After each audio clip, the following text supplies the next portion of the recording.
చేయండి. సబ్స్క్రైబ్ చేయడం మరిచిపోకండి. Power Rangers చిన్నతనంలో చాలాసార్లు చూసేవాళ్ళం. 2000 సంవత్సరం నుండి 2010 వరకు పవర్ రేంజర్స్ ఒక సంచలనం సృష్టించాయి. తరువాత ఈ ఎపిసోడ్స్ ఇండియాలో ఆపేశారు. ఓకే, పవర్ రేంజర్స్ అనేది అసలు ఎలా స్టార్ట్ అయ్యింది, ఎవరు నిర్మించారు, ఇంకా అనేక విషయాలు తెలుసుకుందాం వచ్చేయండి. పవర్ రేంజర్స్ అనేది జపనీస్ టోకుసాట్సు ఫ్రాంచైజీ సూపర్ సెంటాయ్ ఆధారంగా live action super hero television series చుట్టూ నిర్మించబడిన ఒక అమెరికన్ ఎంటర్టైన్మెంట్ మరియు మర్చండైజింగ్ ఫ్రాంచైజీ. మొదట సబాన్ ఎంటర్టైన్మెంట్, రెండవది బీవీఎస్ ఎంటర్టైన్మెంట్, తరువాత సబాన్ బ్రాండ్స్ మరియు ఎస్సీజే పవర్ రేంజర్స్ ఎల్ఎల్సీ మరియు దాని మాతృ సంస్థ హస్బ్రో ద్వారా నిర్మించబడింది.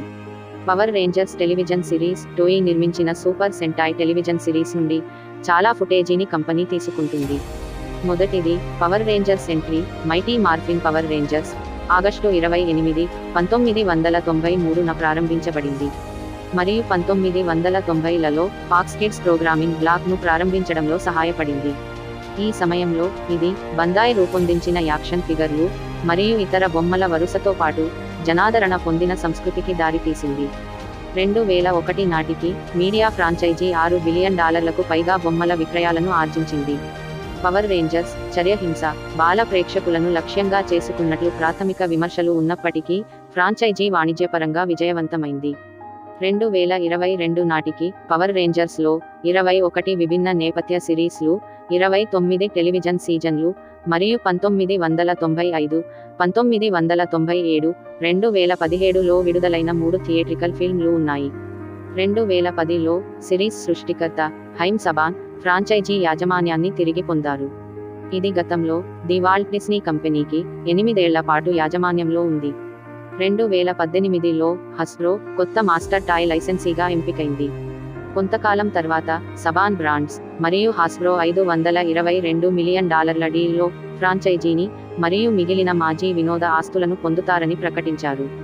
హస్బ్రో నుండి మొదటి ఎపిసోడ్లు 2019 ప్రారంభంలో అందుబాటులోకి వచ్చాయి. పవర్ రేంజర్స్ ఫుటేజీలో ఎక్కువ భాగం సూపర్ సెంటాయ్ సిరీస్ నుండి తీసుకోబడింది కాబట్టి ఇది ఇతర సూపర్ హీరో సిరీస్ల నుండి వేరు చేసే అనేక హాల్ మార్క్లను కలిగి ఉంది. ప్రతి ధారావాహిక ఆవర్తన విరోధులను అధిగమించడానికి ప్రత్యేక అధికారాలను మరియు జోర్డ్స్ అని పిలువబడే పైలట్ అపారమైన అసాల్ట్ మెషీన్లను ఉపయోగించగల పేరులేని పవర్ రేంజర్స్గా మారడానికి ఒక గురువుచే నియమించబడిన మరియు శిక్షణ పొందిన యువకుల బృందం చుట్టూ తిరుగుతుంది. అసలు సిరీస్ మైటీ మార్ఫిన్లో విజర్ జోర్డాన్ రీటా రెపల్సాకు వ్యతిరేకంగా టీనేజర్స్ విత్ యాటిట్యూడ్ని నియమిస్తాడు. మార్ఫ్ట చేసినప్పుడు పవర్ రేంజర్ల రంగు కోడెడ్ స్కిన్, టైట్ స్పాండెక్స్ సూట్లు మరియు అపారదర్శక విజర్లతో కూడిన హెల్మెట్లను ధరించి శక్తివంతమైన సూపర్ హీరోలుగా మారతారు. వ్యక్తిగత రేంజర్ల రంగు, హెల్మెట్ డిజైన్ మరియు స్కర్ట్ను కలుపుకోవడం వంటి చిన్న స్టైలింగ్లు మినహా ఒకేలా ఉంటాయి. మార్ఫ్డ్ రేంజర్లు సాధారణంగా మెరుగైన బలం, మన్నిక, చురుకుదనం మరియు పోరాట పరాక్రమాన్ని కలిగి ఉంటారు. కొంతమంది super speed, element manipulation, extra sensory perception లేదా ఇన్విజిబిలిటీ వంటి మానవాతీత మానసిక సామర్థ్యాలను కలిగి ఉంటారు. అదనంగా ప్రతి ఒక్క రేంజర్కి ఒక ప్రత్యేకమైన ఆయుధం ఉంటుంది. అలాగే పోరాటానికి ఉపయోగించే సాధారణ ఆయుధాలు ఉంటాయి. శత్రువులు నమ్మశక్యం కాని పరిమాణానికి పెరిగినప్పుడు రేంజర్లు ఒక పెద్ద మెగాజోర్డ్గా మిళితం చేసే పర్సనల్ జోర్డ్లను ఉపయోగిస్తారు. రేంజర్స్ బృందాలు 3 నుండి 5 బృందాలుగా పనిచేస్తాయి. తర్వాత ఎక్కువ మంది రేంజర్లు జట్టులో చేరతారు. ప్రతి రేంజర్స్ బృందం కొన్ని మినహాయింపులతో మైటీ మార్ఫిన్ ప్రారంభంలో వివరించబడిన సాధారణ సమావేశాలకు కట్టుబడి ఉంటుంది మరియు అనేక ఇతర సిరీస్లలో మార్గదర్శకులచే సూచించబడుతుంది. పవర్ రేంజర్లు తమ రేంజర్ అధికారాలను వ్యక్తిగత లాభం కోసం ఉపయోగించకూడదు. పవర్ రేంజర్స్ వారి గుర్తింపులను సాధారణ ప్రజలకు వెల్లడించకూడదు. ఈ నిబంధనలను ఉల్లంఘించినందుకు జరిమానా, వారి శక్తిని కోల్పోవడం. సూపర్ సెంటైలో లాగా ప్రతి పవర్ రేంజర్స్ జట్టు యొక్క రంగుల పాలెట్ ప్రతి సిరీస్ను మారుస్తుంది. ప్రతి రేంజర్ జట్టులో ఎరుపు మరియు నీలం మాత్రమే కనిపిస్తాయి. అయితే పవర్ రేంజర్స్ డినో చార్జ్ మరియు పవర్ రేంజర్స్ డినో ఫ్యూరీ మినహా ప్రతి సిరీస్లో పసుపు రేంజర్ ఉంది. ఇతర రంగులు మరియు హోదాలు కూడా సిరీస్ అంతటా కనిపిస్తాయి.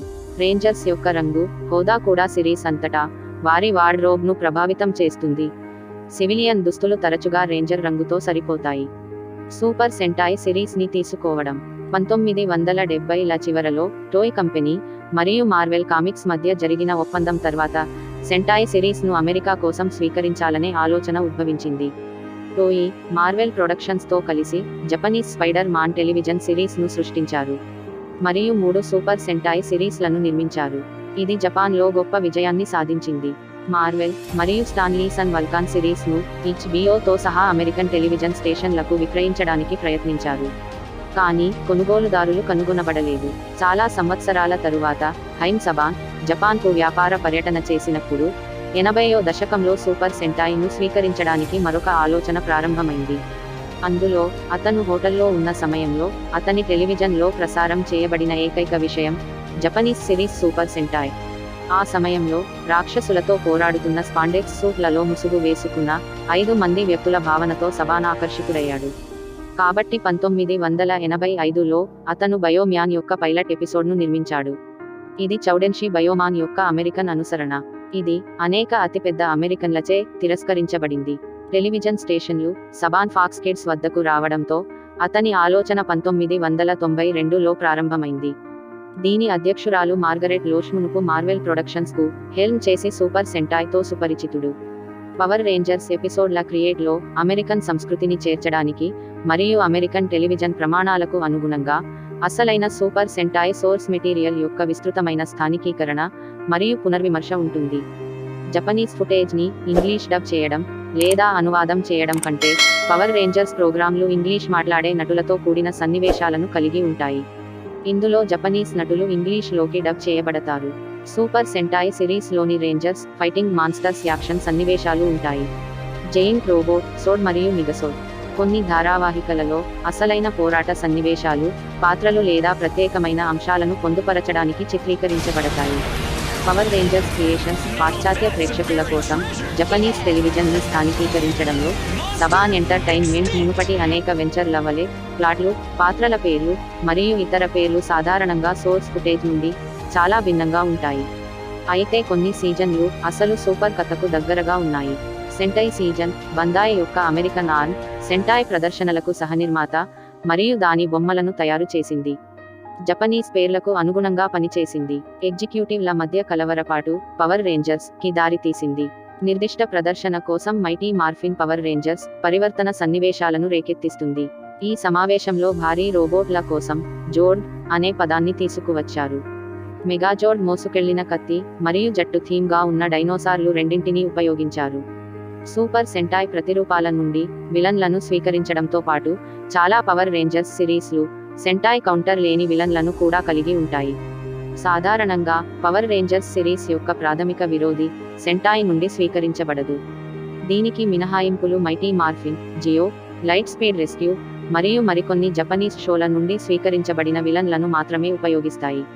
ఫ్రాంచైజీని ప్రారంభించిన series mighty morphin power rangers 1992 Japanese super Sentai series యొక్క అమెరికన్ అనుసరణ క్యోయూ సెంటై స్యూరేంజా ఫాక్స్ నెట్వర్క్లో ప్రసారమయ్యే ఫాక్స్ కిడ్స్ బ్లాక్ ప్రోగ్రామింగ్లో భాగంగా ప్రసారం చేయడం ప్రారంభించింది. ఇది 3 సీజన్లలో 1993 నుండి 1996 వరకు కొనసాగింది. నేషనల్ పవర్ రేంజర్స్ డే ని ఏటా ఆగస్టు 28న జరుపుకోవాలని హస్బ్రో ప్రకటించింది. ప్రసార చరిత్ర సబాన్ ఎంటర్టైన్మెంట్ 1993 నుండి 2001 చివరి వరకు పవర్ రేంజర్స్ను పంపిణీ చేసింది మరియు ఫాక్స్ 2002 పతనం వరకు సిరీస్ను ప్రసారం చేసింది. 2001లో జరిగిన ఫాక్స్ ఫ్యామిలీ వరల్డ్ వైడ్ కొనుగోలులో భాగంగా వాల్ట్ డిస్నీ కంపెనీ ఫ్రాంచైజీని కొనుగోలు చేసింది. ఫాక్స్ ఫ్యామిలీ వరల్డ్ వైడ్ తదనంతరం ఏబీసీ ఫ్యామిలీ వరల్డ్ వైడ్ ఇంక్ ఈ కొనుగోలు ద్వారా సబాన్ ఎంటర్టైన్మెంట్ 2002లో న్యూస్ కార్పొరేషన్ ఫాక్స్ యొక్క మాతృ సంస్థ మరియు హైమ్ సబాన్ నుండి బీవీస్ ఎంటర్టైన్మెంట్గా మారింది. ఈ కార్యక్రమం ఫాక్స్ కిడ్స్లో ప్రసారమయ్యే వరకు దాని స్థానంలో ప్రసారమయ్యే వరకు కొనసాగింది. 4 Kids Entertainment produced Fox Box September 2002 నుండి ఈ ధారావాహిక ABC Kids program block, ABC Family, Toon Disney మరియు ప్రపంచవ్యాప్తంగా ఉన్న జెటిక్స్ బ్రాండెడ్ అవుట్లెట్లతో సహా వివిధ డిస్నీ యాజమాన్య నెట్వర్క్లలో ప్రసారం చేయబడింది. వైల్డ్ ఫోర్స్ ముగిసినప్పుడు డిస్నీ ఫ్రాంచైజీ ఉత్పత్తిని లాస్ ఏంజల్స్ నుండి న్యూజిలాండ్కు తరలించింది. దీని ఫలితంగా ఎంఎంపీఆర్ ప్రొడక్షన్స్ మూసివేయబడింది మరియు ఉత్పత్తిలోని చాలా మంది సభ్యులు తొలగించబడ్డారు. జెటిక్స్ బ్లాక్లు యునైటెడ్ స్టేట్స్లో ఏబీసీ ఫ్యామిలీ మరియు టూన్ డిస్నీలో ప్రసారం చేయబడతాయి. ఫిబ్రవరి 12న 2009 టూన్ డిస్నీ పవర్ రేంజర్స్తో డిస్నీ XDతో భర్తీ చేయబడింది. కొత్త ఛానెల్ లైనప్ నుండి తీసివేయబడింది. హర్స్ టెలివిజన్తో సహా అనేక ABC అనుబంధ ప్రసార సమూహాలు FCC అనుకూల విద్య మరియు సమాచార కంటెంట్ లేకపోవడంతో సిరీస్ను ప్రసారం చేయడానికి నిరాకరించాయి. 2008 యొక్క పవర్ రేంజర్స్ జంగిల్ ఫ్యూరీ వాస్తవానికి చివరి సీజన్గా నిర్ణయించబడింది. అయితే బందాయ్తో బాధ్యతల కారణంగా డిస్నీ మరో సీజన్ను నిర్మించింది. పవర్ రేంజర్స్ RPM మార్చి 7, 2009న ప్రచురించబడినది. న్యూజిలాండ్ హెరాల్డ్లోని ఒక కథనం పవర్ రేంజర్స్ రన్ యొక్క చివరి సీజన్గా RPMని గుర్తించింది. ప్రొడక్షన్ మేనేజర్ సాలీ కాంప్బెల్ ఒక ఇంటర్వ్యూలో ఇలా అన్నారు: ఈ దశలో మేము మరొక సీజన్ షూటింగ్ చేయము. September 1, 2009 Disney A to Z the official ఎన్సైక్లోపీడియాకు డిస్నీ యొక్క ప్రధాన ఆర్కివిస్ట్ డేవ్ స్మిత్ కొత్త ఎపిసోడ్ల క్రియేషన్స్ పవర్ రేంజర్స్ 2009లో నిలిపివేయబడింది. పవర్ రేంజర్స్ ఉత్పత్తి నిలిపివేయబడింది మరియు BBS ఎంటర్టైన్మెంట్ ద్వారా చివరి సిరీస్ RPM డిసెంబర్ 26, 2009న ముగిసింది. అక్టోబరు 1, 2009న బందాయ్ 2009 సూపర్ సెంటాయ్ టెలివిజన్ ధారావాహికలోని ఫుటేజీని ఉపయోగించి కొత్త సిరీస్కు బదులుగా ABC కిడ్స్లో జనవరి 2010 నుండి మైటీ మార్ఫిన్ పవర్ రేంజర్స్ను తిరిగి ప్రసారం చేస్తుందని బందాయ్ ఒక పత్రికా ప్రకటనను విడుదల చేసింది.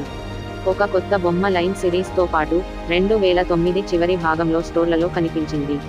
మే 12, 2010న హైమ్ సబాన్ $43 మిలియన్ డిస్నీ నుండి పవర్ రేంజర్స్ ఫ్రాంచైజీని తిరిగి కొనుగోలు చేసింది మరియు టెలివిజన్ ధారావాహిక యొక్క కొత్త సీజన్ను రూపొందించే ప్రణాళికలను ప్రకటించింది. 18వ సీజన్ సమురాయ్ ఫిబ్రవరి 7, 2011న నికెలోడియన్లో ప్రసారం చేయడం ప్రారంభించింది. మునుపటి ఎపిసోడ్లతో ఆ సంవత్సరం తర్వాత నిక్టూన్స్లో పునఃప్రసారం ప్రారంభమైంది. సబాన్ కొత్త పవర్ రేంజర్స్ చిత్రాన్ని రూపొందించాలని యోచిస్తున్నట్లు కూడా ప్రకటించబడింది. జూలై 2, 2012న సబాన్ బ్రాండ్స్ ఆగస్ట్ 25, 2012న పవర్ రేంజర్స్ లాస్ట్ గెలాక్సీని ప్రసారం చేసే వోర్టెక్స్ అనే CWలో శనివారం ఉదయం కార్టూన్ బ్లాక్ను ప్రారంభిస్తుందని ప్రకటించబడింది. సీజన్ ముగియక ముందే సిరీస్ తొలగించబడింది. సిరీస్ యొక్క 20వ వార్షికోత్సవాన్ని పురస్కరించుకుని నికెలోడియన్ పవర్ రేంజర్స్ మెగాఫోర్స్ను ఫిబ్రవరి 2, 2013న ప్రసారం చేయడం ప్రారంభించింది. అక్టోబర్ 1, 2013న సబాన్ బ్రాండ్స్ నికెలోడియన్ మరియు బందాయ్ అమెరికాతో ఫ్రాంచైజీకి సంబంధించిన ఒప్పందాలను 2016 వరకు పొడిగించినట్లు ప్రకటించింది. జనవరి 2016లో సబాన్ మరియు నికెలోడియన్ తమ ప్రసార భాగస్వామ్యాన్ని 2018 వరకు పొడిగించారు. ఫిబ్రవరి 2018లో పవర్ రేంజర్స్ 2021 వరకు నికెలోడియన్లో ప్రసారాన్ని కొనసాగిస్తుందని ప్రకటించబడింది. ఏప్రిల్ 2021 చివరలో నటుడు ఛాన్స్ పెరెజ్ ఒక ఇంటర్వ్యూలో డినో ఫ్యూరీ యొక్క 2వ సీజన్ 2022లో నెట్ఫ్లిక్స్లో ప్రదర్శించబడుతుందని ప్రకటించారు. స్ట్రీమింగ్ సర్వీస్ ద్వారా ఆన్లైన్లో ప్రత్యేకంగా ప్రసారం చేయడానికి ఇది షో యొక్క మొదటి సీజన్గా మారింది. అదే సమయంలో సిరీస్లోని కొత్త ఎపిసోడ్లు జూన్ 15, 2021న స్ట్రీమింగ్ సర్వీస్కి మార్చబడ్డాయి. నా ఎక్స్ప్లనేషన్ గనక మీకు నచ్చినట్లయితే లైక్ చేయండి. ఇంకా ఇలాంటి ఇంట్రెస్టింగ్ టాపిక్స్ కోసం ఛానల్ని సబ్స్క్రైబ్ చేయండి, షేర్ చేయండి. డిస్క్రిప్షన్లో ఛానల్ ప్లేలిస్ట్ లింక్స్ ఉన్నాయి, క్లిక్ చేసి చూడండి. ప్లేలిస్ట్ టాపిక్స్ వైజ్గా ఒక ఆర్డర్లో ఉన్నాయి.